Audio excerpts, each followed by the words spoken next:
my third video, and sometimes I talk the current affairs. Being continent means you're part of the game. If you're not, then you're lost because people who looks like me, they originate from the continent, and continent is their home. There's some narratives going on, if you have been watching, concerning the LGBT stuff in Ghana. Ghanaians, they have spoken their mind and passing a bill that means they are not going to be tagged or coerced to behave in a way that is not part of their custom. You can withdraw the resources you have, the affiliations and corporations, but we will still stand as Ghanaians, and they have shown their stand. And if we can stand like Ghanaians against what we don't want, definitely we are heading somewhere.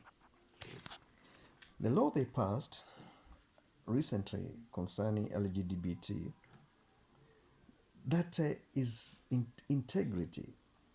It is actually what Ghanaians themselves, without being forced, came together and set a pace for their future, because money from corporations and from West will not dictate the status quo of a sovereign state. They have a sitting government, they have active parliament that decided we are going to preserve our culture, the way we do, the way we live, and we will not be forced by hypocritic West to pass their interest so that we can be part of their global community that is not fair. Recently, we also had a similar problem in Malawi and Namibia and Botswana. People protested, and the government listened to the people's voice. They said, we are not for this, and we don't stand for this, and it cannot be forced to us. And if, and only if, the entire Africa can rise with due respect and say our stand is our opinion, and our opinion is our directives, and what we put on the table, we are satisfied with it because it doesn't offend anyone.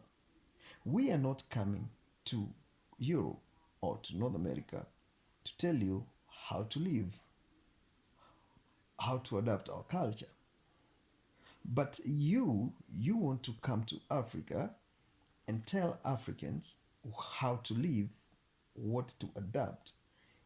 If it is of good faith or good standard, we can say we can breed.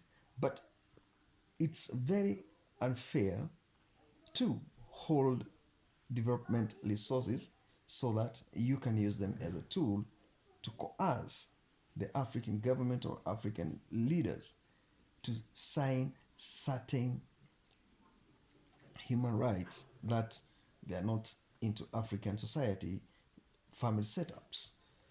We have seen people being at standoff in different regions in Africa. And the reason why they have been at standoff is they are being they are expressing themselves like they did in Uganda. The entire parliament passed a law and said you will be taken to life imprisonment if you behave in this manner. Period. That's their clear mandate. It's their constitution. And the president of the republic spearheaded a committee that said, we don't care. What we want is what we stand for. In Arab countries, we have never had the West going to force this narrative. Why? These are Muslim nations, and Muslim nations, they don't take nonsense, or their culture is their culture.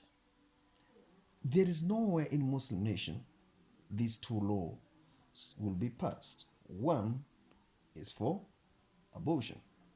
The other one is for LGBT. That is something that will not take place in Muslim nations.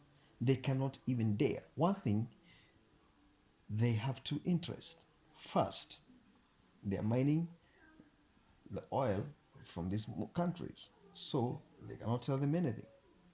Two, the culture and religion stands for the population. You will not go and bleed or try to force certain things to such kind of societies.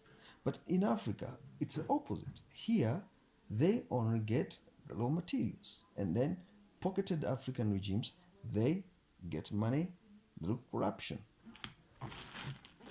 We will not advocate, okay, we respect human rights, but what is not African, we leave it to the West. What is ours is ours.